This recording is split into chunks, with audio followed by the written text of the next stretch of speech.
Hello again, everyone. Often people say to me, where do you get your ideas from? How do you come up with these things? And the answer is, I don't really know. Things sort of leap out at me somehow. I don't know, odd things too. And this card that I made yesterday, I was going to do a video of it and kind of got into the middle and I was too far through. So I thought I'll start again and do it, just show you what I did today. But the idea for this one is partly due to the cards I've been making recently, where I've been substituting a letter for a die-cut image. And for this one, the heart for the M, I got from this little stamp. This is a tiny little thing from Gummy Pan. It says Merry Christmas, but the M on here looks like a heart. It's not actually a heart, it's not joined up, it is kind of an M, but it made me think heart, so I thought I would try it. So what I did was found a word that said Christmas. This is a Julie Hickey die. Found a word that said merry.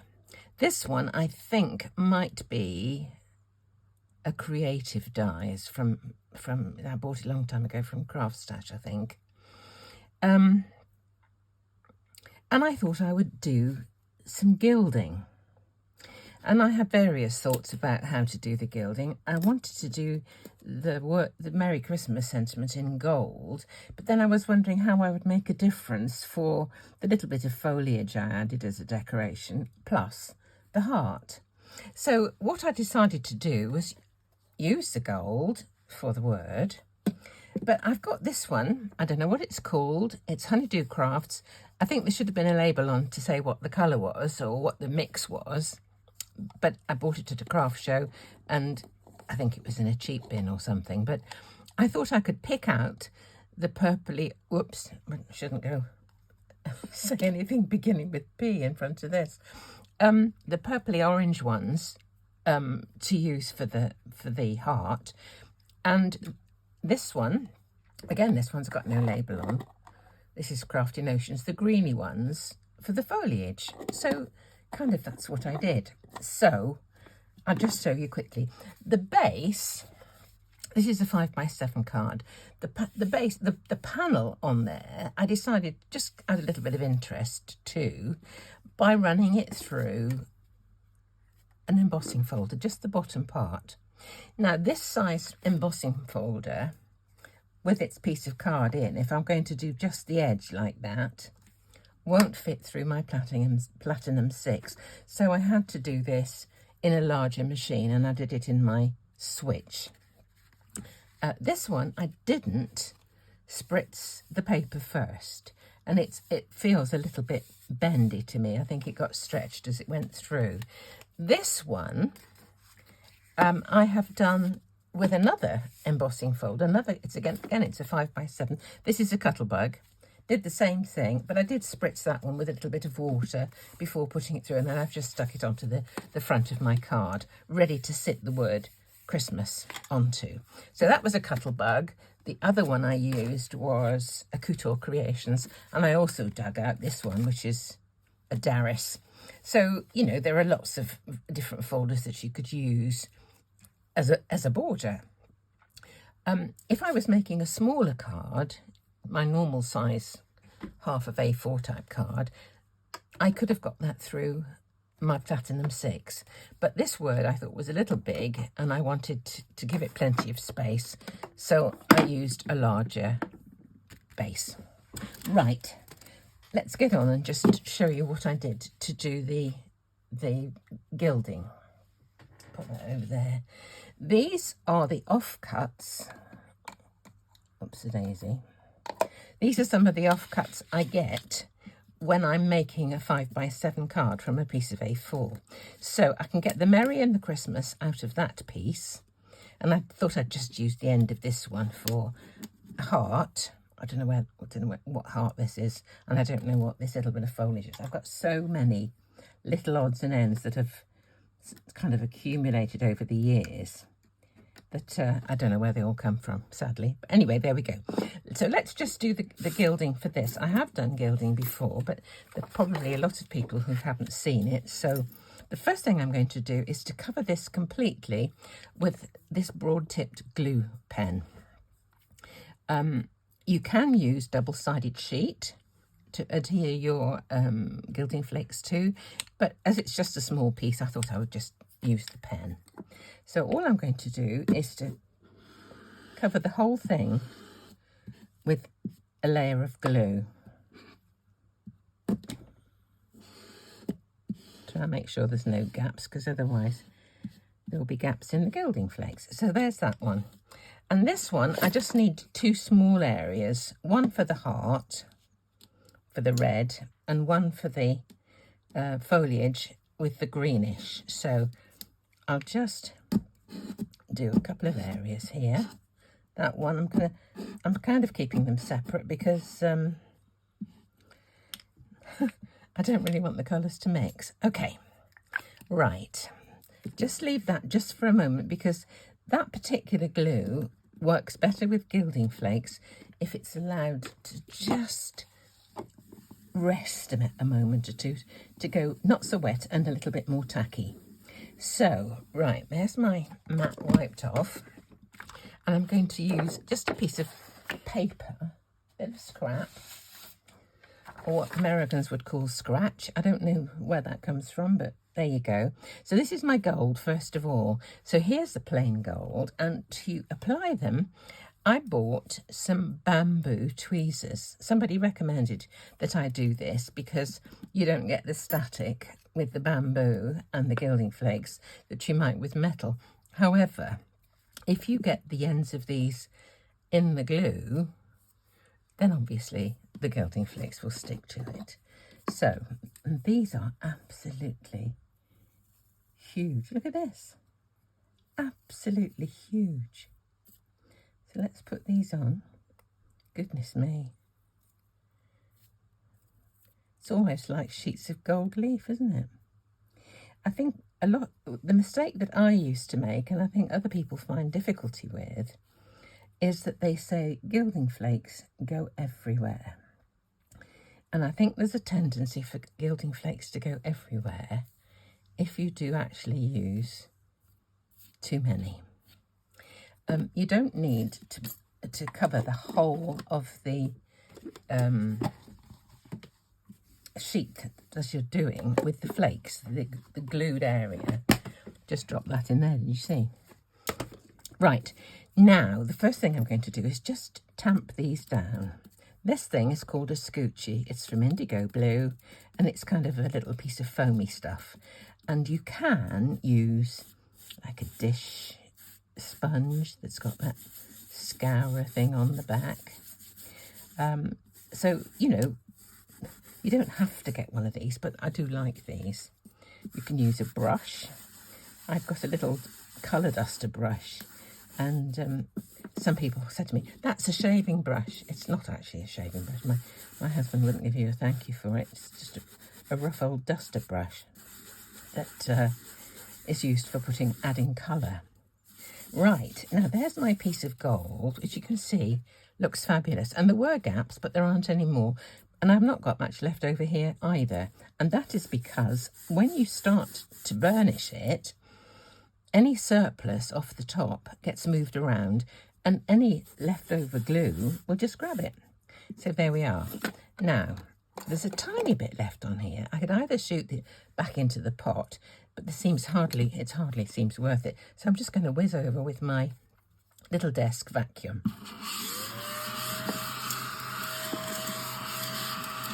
And it's gone. Got that in Craft Stash. So the next thing I want to mention is that if you're going to die cut this, if you've used a glue, that there may just be a little tackiness still left. So what I often do is just take an anti-static tool and go over it so that it doesn't stick to the dies when you pop them through your machine. Okay, right, let's get my machine ready. Pull this side down, and here's my Christmas. And I think I should be able to fit both of these on this piece. Down a bit. Yeah, I can. So, onto my bottom sheet. Let's just come off the bottom. Let's just make sure it's all on. There we are. Okay, now I'll just cut these out. There we go. Yeah, it's all on.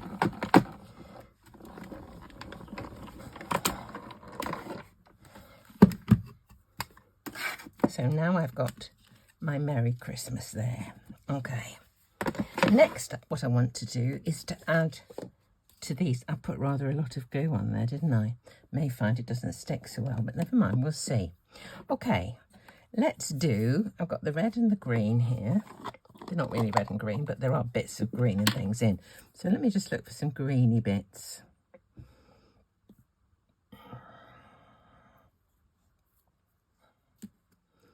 Just find them.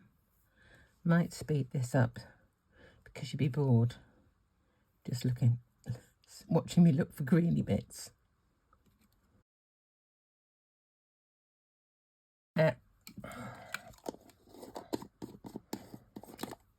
So that's the green and the red done. So I'm just going to tamp them down and then burnish.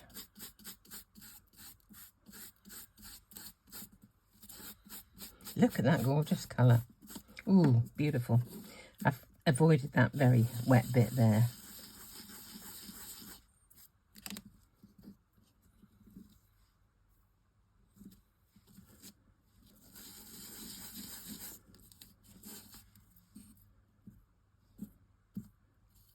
There we go. There's a tiny bit missing there, so I'm just going to put a little bit of glue on there.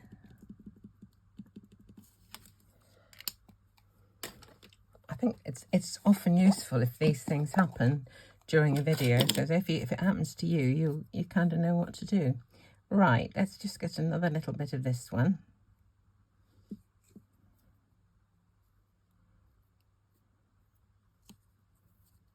Okay. Right, I'll leave that just a moment, and I'll cut out the leafy one.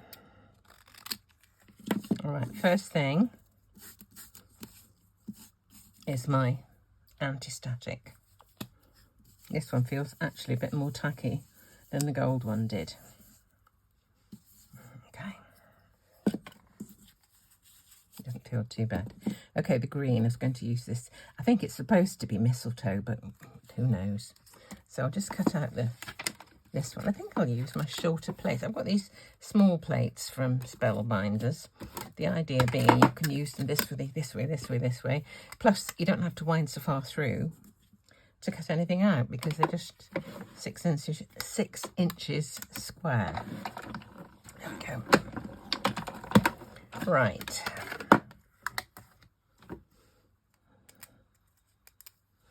Get that out in a moment. Now the heart, I'll cut that wet bit off. Oh, I didn't burnish that, but the extra I put on, did I? There we go. Now a bit of anti-static. And we'll cut out the heart. Just see what she says. That's quite a nice bit there. Okay.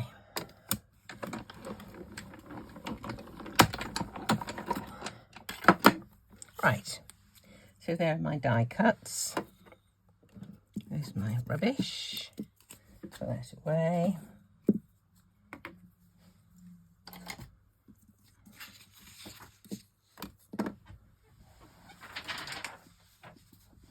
And I'll just hoover up, or vacuum should I say, the rest of this.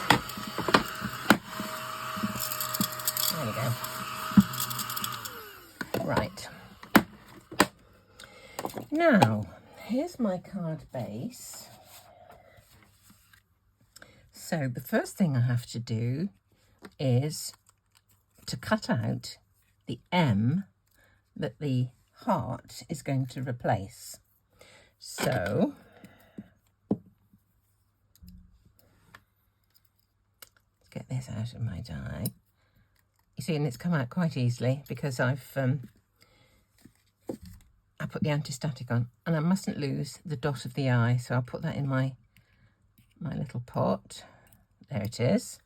The rest of it is waste. Good. So there's my Christmas. But look at that lovely finish that you get from the gilding flakes. Isn't that beautiful? Right, I'm just going to cut out the M. I'll cut it straight up there for a start, and then just tailor the cross of the T.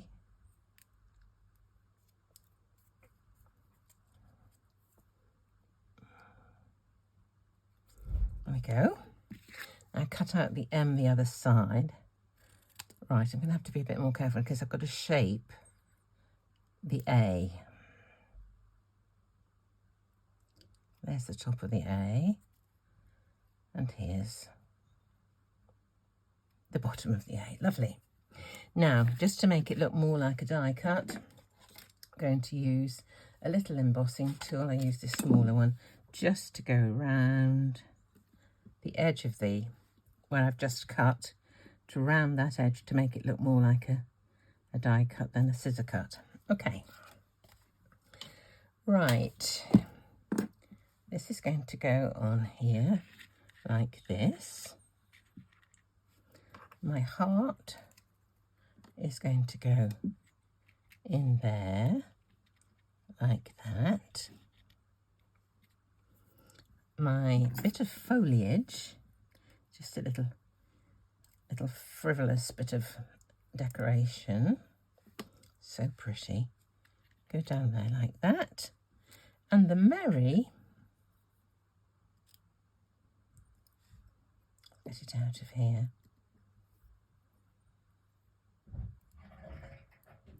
Oh, the radiator's gurgling. It's going to go up there like that. What I did on my other one was I cut another one of these out in white, same here, same here, same here, and I stacked them and just stuck them onto the card with this glue. Easy peasy. And that was done. So, not going to fix it now, but I will do presently, now that you've seen the process. I just hope that you like the idea. As ever, thank you so much for watching.